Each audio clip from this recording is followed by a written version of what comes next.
So artificial intelligence is absolutely everywhere, but how do you make it actually work for you on the one device you use all the time, your phone? Well, today we're going to cut through the noise and give you a practical guide to do just that. Look, if you feel like you're drowning in AI hype, you are definitely not alone. It seems like there are a dozen new apps every single week, and it's so easy to download 10 of them and then just forget about 9. So where do you even begin? Okay, let's start with a really simple but powerful idea. The best way to get into AI isn't to try and learn everything all at once. Nope, it's to find one tool that solves one small, personal, everyday annoyance. Do you hate rewriting emails? Start right there. Can't stand scrolling through long text threads? That's your starting point. Now, before we get to all the cool stuff, we need to get our starting blocks in place. Think of these as just a few super quick steps to make sure you get off to a really smooth start.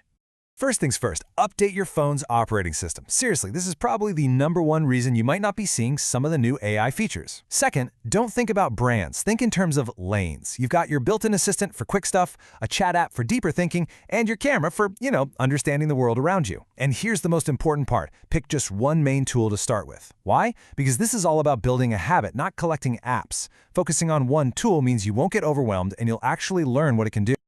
All right, so what's your first big decision? It's all about choosing your main assistant. Are you going to stick with what's already built into your phone or go for a dedicated app? The difference here is actually pretty straightforward. Those built-in assistants from Apple, Google, or Samsung, they're your quick action specialists. They're great for things that are integrated right into your phone, so no hopping between apps. Dedicated chat apps like ChatGPT, they're more like your collaborators. Think of them as a partner you can brainstorm with for deeper writing and planning. So let's break down the main players. Apple Intelligence is all about helping you at the system level, with a big focus on privacy. Google's Gemini, well, it really shines when it's plugged into services like Gmail and Maps.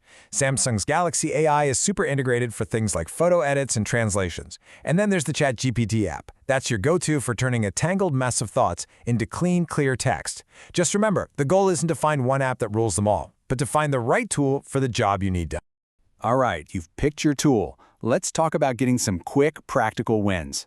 These are things you can do right now that give you a huge payoff for almost zero effort.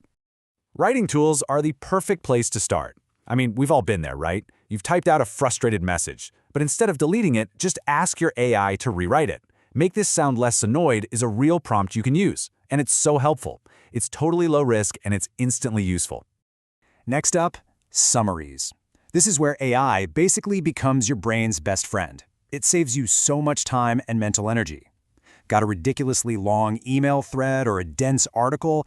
Just ask your AI to pull out the key points. It's a fantastic way to cut right through all the clutter. And now for what might be the most underrated AI feature on your entire phone. The camera. Seriously, why underrated? Because it connects the physical world around you with the digital world in your hand. So instead of just snapping a picture of meeting notes, you can use your AI to turn that photo into an actual, actionable, text-based to-do list. And it goes way beyond whiteboards. You can use it to translate a menu when you're traveling, summarize the important bits from a screenshot of a report, or even just ask, hey, what am I looking at? Here's a quick pro tip, though. Always tell the AI the format you want. Don't just say, summarize it. Say, give me a checklist I can tick off. Be specific.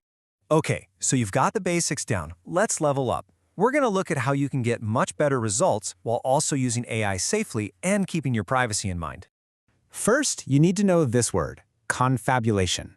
It sounds complicated, but it's just the official term for when an AI confidently makes stuff up. You've probably heard it called a hallucination.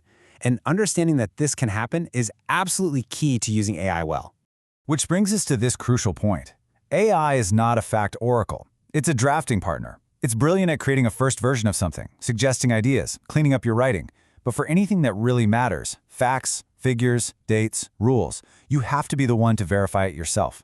Now, let's talk privacy. You don't need a tinfoil hat. You just need some good boundaries. First, never ever paste in passwords or private ID numbers. Then, take literally 2 minutes and look at the activity and history controls in the app you're using. Be smart about which apps you connect, like your email or calendar. Those connections can be powerful, but they're optional.